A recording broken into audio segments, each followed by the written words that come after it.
Let's start with what might seem like a simple question. What do patients really want from their dental experience? Welcome to Dental Talk. I'm Dr. Gary Glassman. We're kicking off 2025 with our first episode of Dental Talk, and I want to thank all of you for making this podcast such a great success. We've got some fascinating topics in store for you this year. Today, we're going to flip the script and look at dentistry through our patients' eyes, their fears, their expectation, and their overall experience. While we typically focus on the clinical perspective, rising costs and growing anxiety around dental visits means understanding the patient experience has never been more crucial.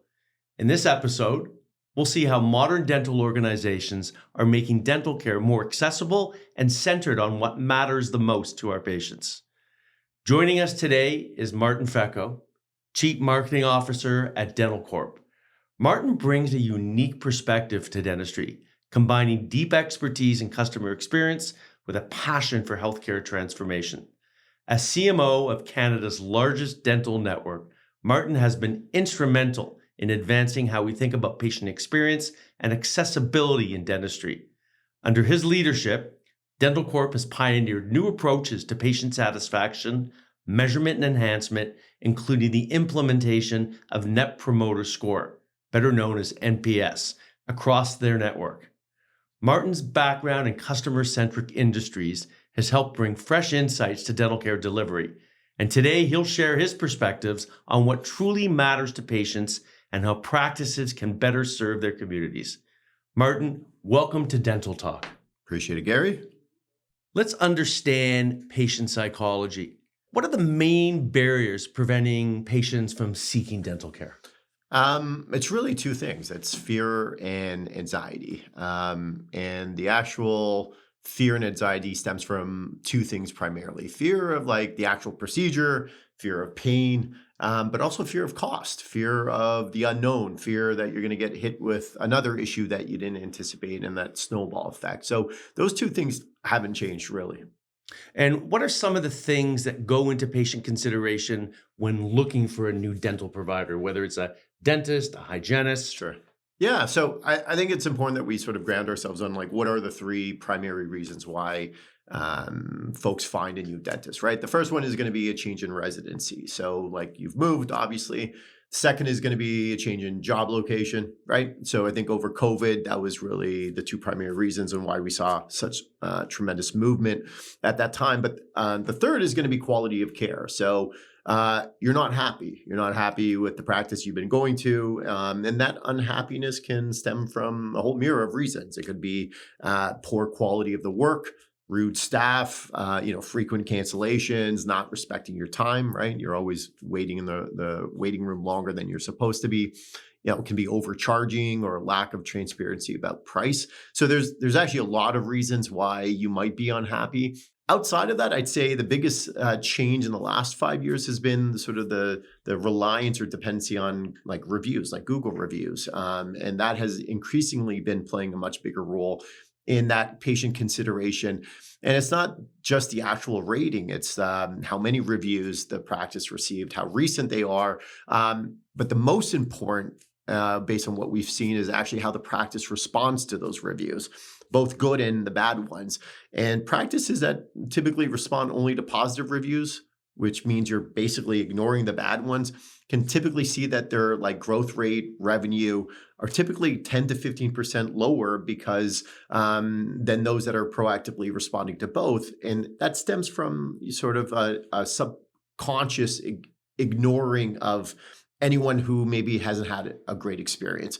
And other patients will look at that and say, well, that's not really the experience I want to have, right?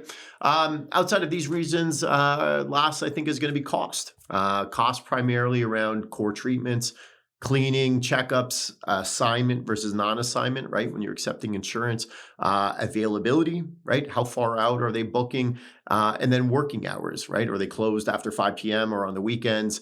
And more recently, CDCP acceptance is going to be a big decider. So it's not a simple question to answer. The net is there's actually a lot that goes into that consideration that we have to think about.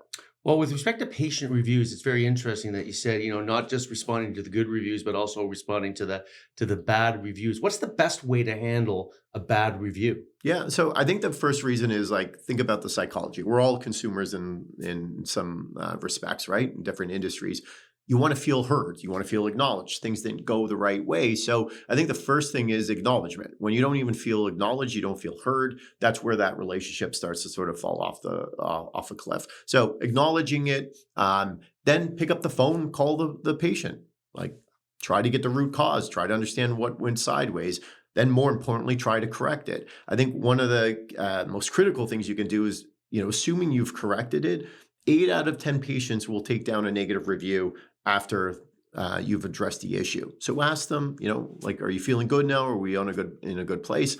The impact that negative review will have on your practice will compound itself, because you need actually 20 positive reviews for every one negative review you get to offset the damage that does from a reputation perspective. So go back, correct the issue, make them feel heard, and then ask them to take down the review.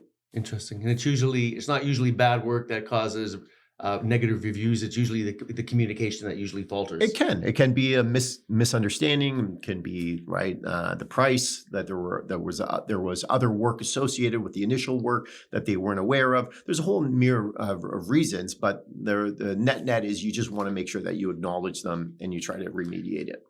Martin, how has patient psychology around dental visits evolved over the years?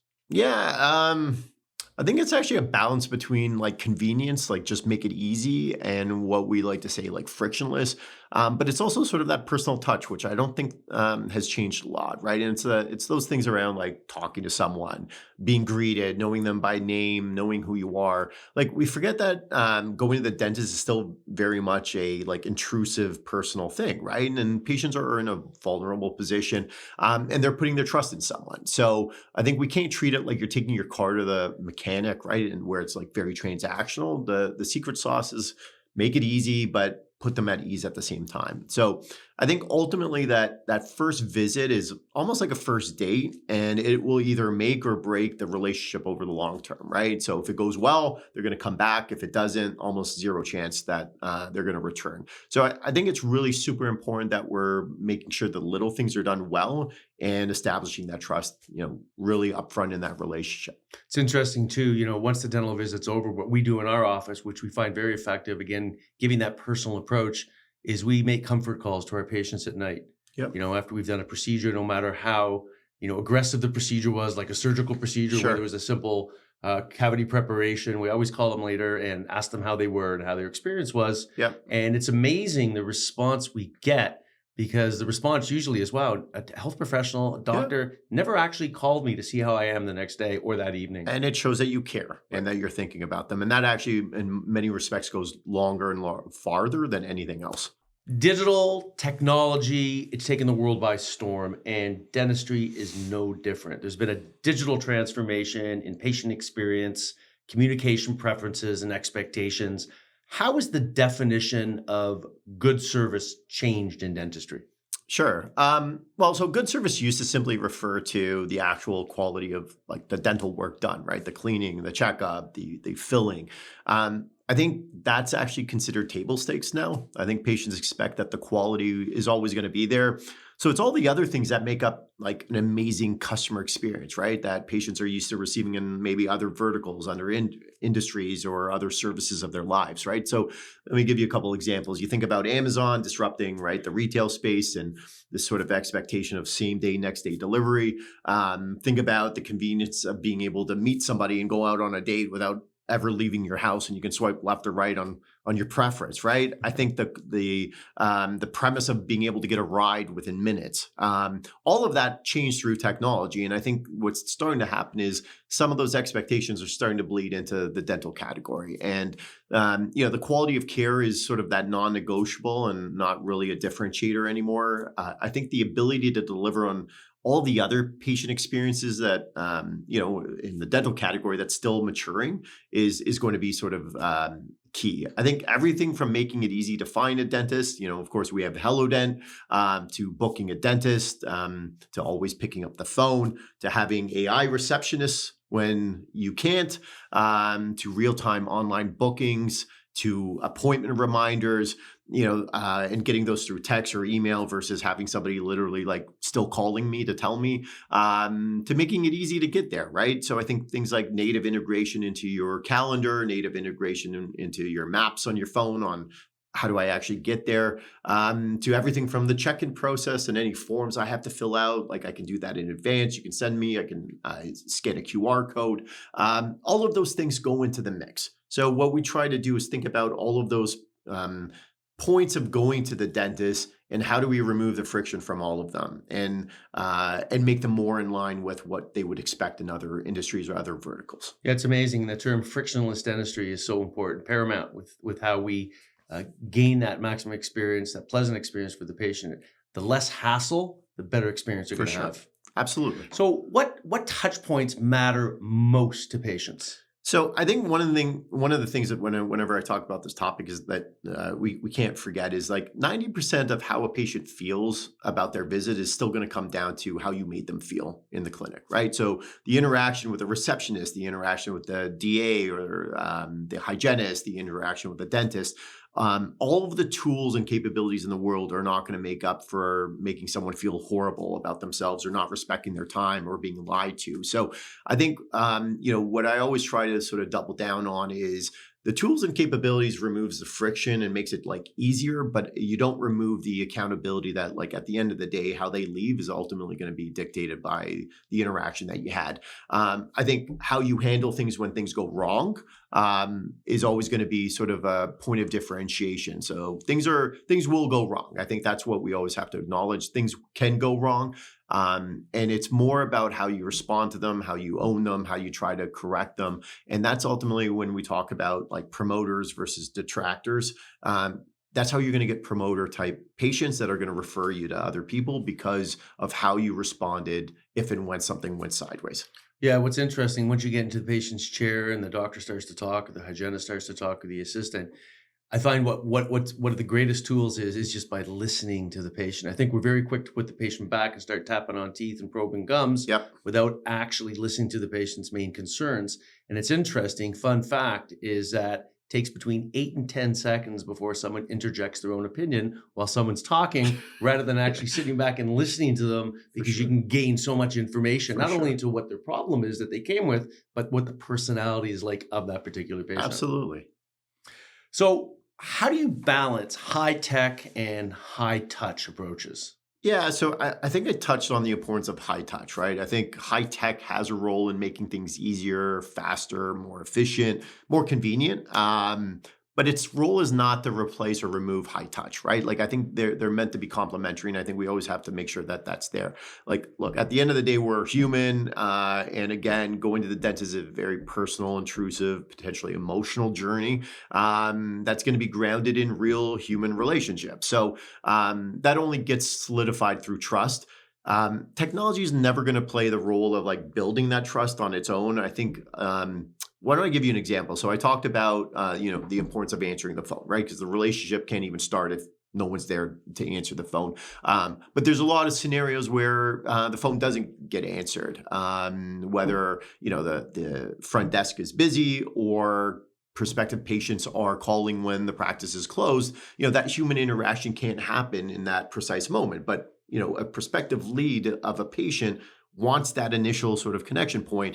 And we're in this sort of era of instant gratification, right? If I call somebody who has to pick up the phone, and if they don't, I'm going to call the next practice on the list. That's sort of the world that we're living in. And we know that that's happening. And we know that when no one's there to answer the phone, we lose that opportunity to build that new relationship with a new patient. So this is an example where like new technology and AI receptionists sort of can come into play. And whether it's, interacting through text or voice, these receptionists have these AI receptionist platforms have gotten so good, you don't even know that you're not talking to someone. But the reality is their role is to capture that, give that instant gratification, address the certain questions that might come in, but then hand it over to a live person at the right time to still have that human touch component. So it's not they solve for the issues, it's complementary to high touch, high tech, and the two worlds sort of live together. So they integrate together. And again, capturing and leveraging that theme of frictionless dentistry. For sure.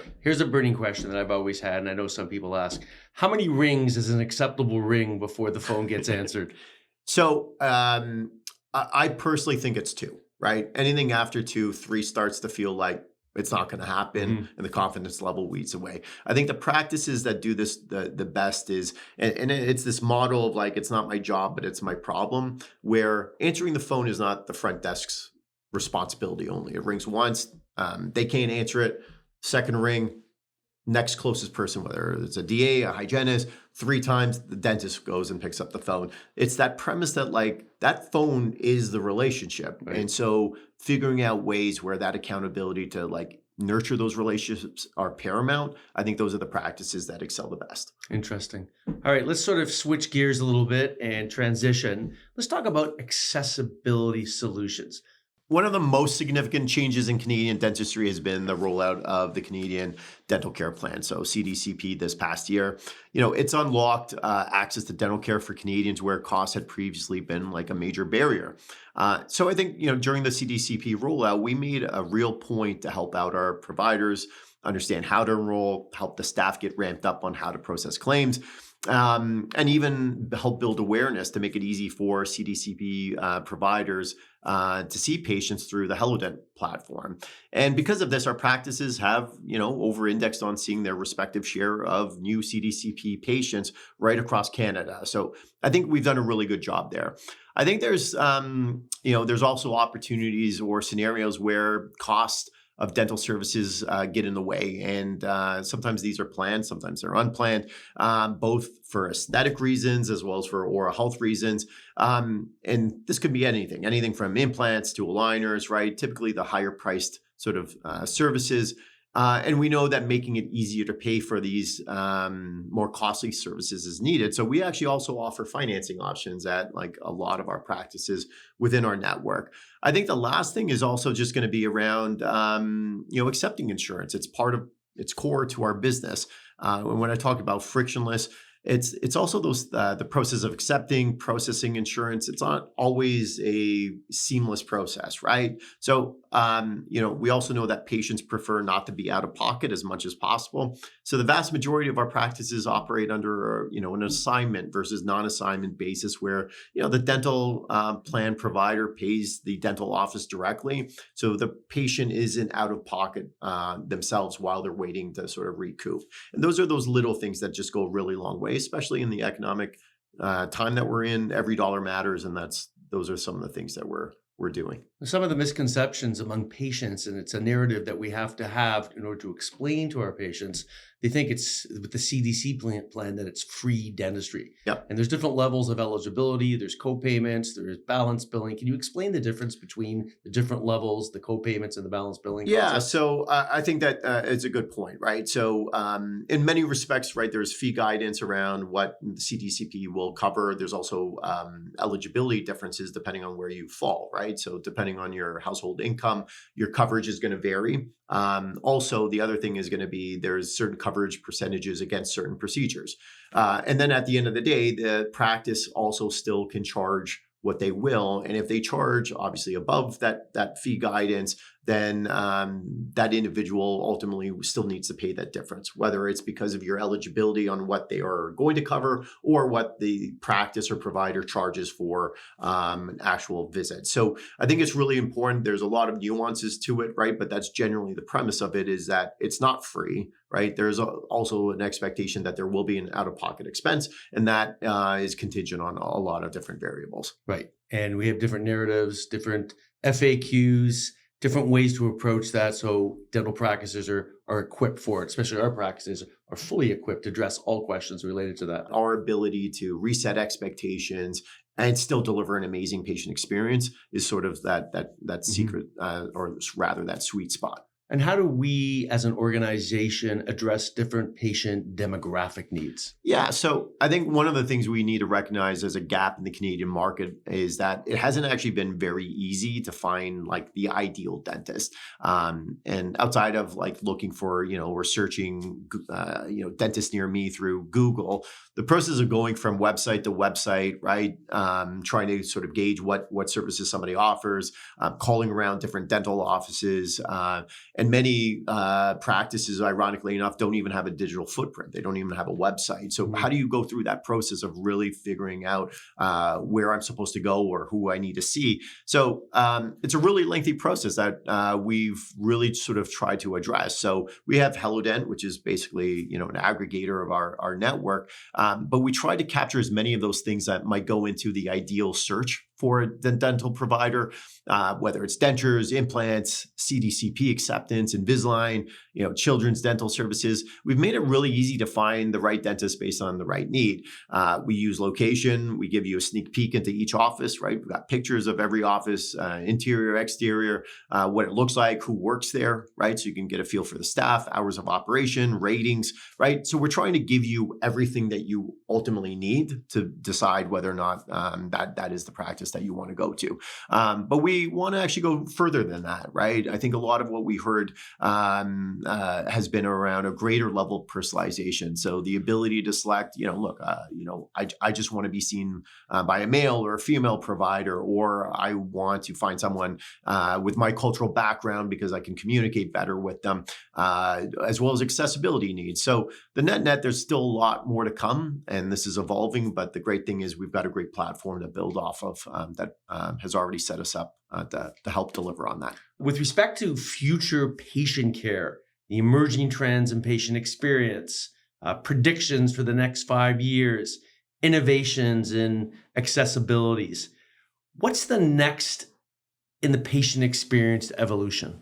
So, there's a ton of innovation on the horizon with a patient centricity with patient centricity at its core. I think I'll give you an initial example here. This past year, we rolled out, Net Promoter Score, or NPS, which is basically a benchmarking across our network. And NPS is used across almost all industries as a customer experience proxy, right? And it allows brands, products to identify opportunities to improve the quality of service of their respective value proposition. So it's not unique, but I think it's unique to the dental industry because it's not widely adopted.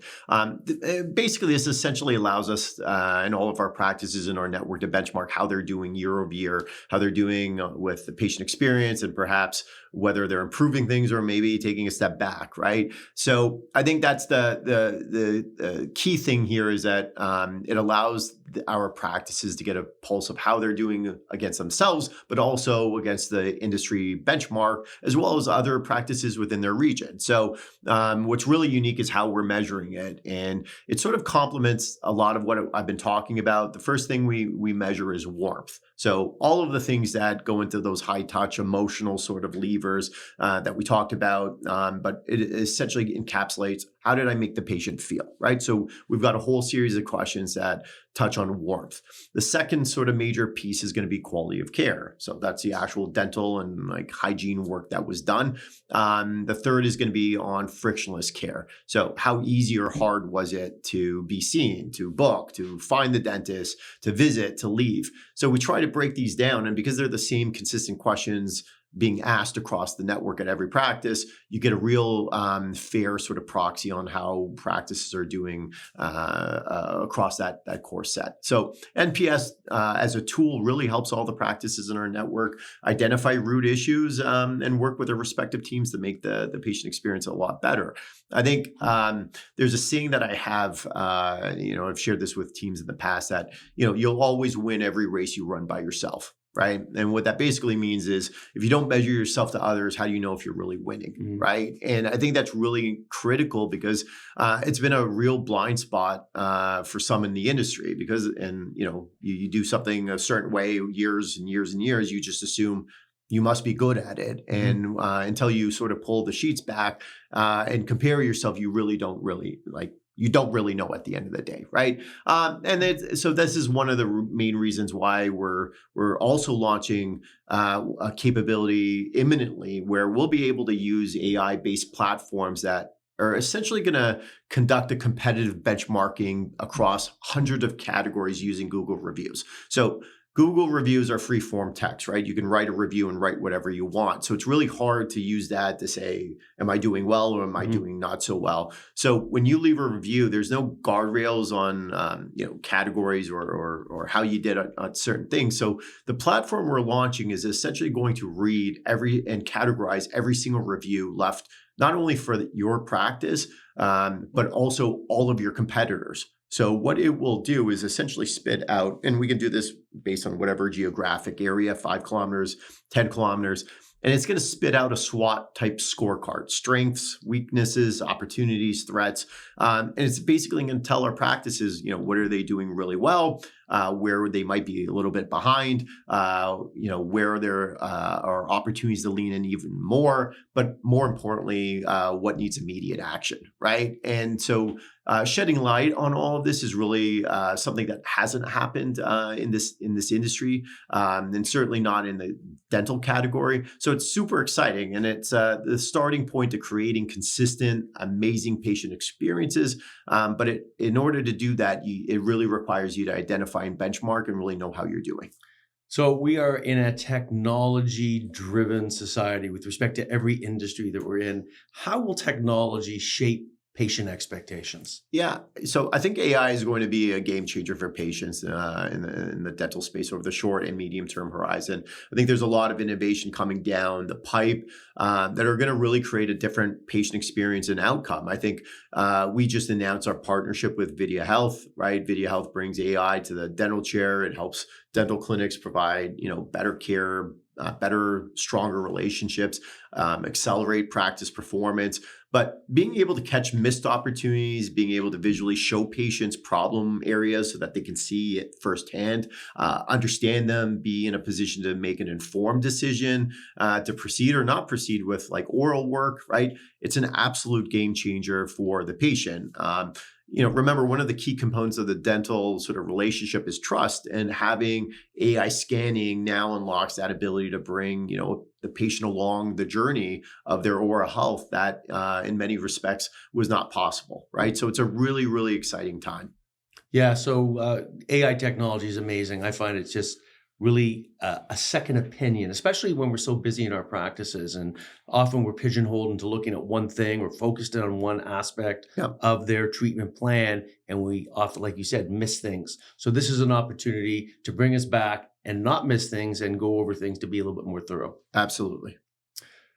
What challenges do you see on the horizon? Yeah, so I think adoption of new technology and new best practices, better ways of doing things is the biggest challenge for the industry. And the reason I say that, in many respects, the vast majority of practices across Canada are still independently owned and operated. And sometimes there's a lack of comfort around bringing in new technology and, the perceived complexity as well as the cost, which can potentially make it a much longer road, right, to change the trajectory that industry's on. I think the more we can implement these new capabilities across our network of practices, the more we can actually help influence and move the market to a higher, newer bar that has patient centricity at its core. So I think we play a critical role, and I'm excited to be on the journey. It's amazing. It is an amazing journey.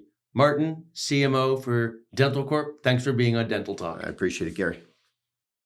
Well, that's a wrap for today's episode. Thank you for tuning in. I hope you enjoyed the conversation and took away some valuable information.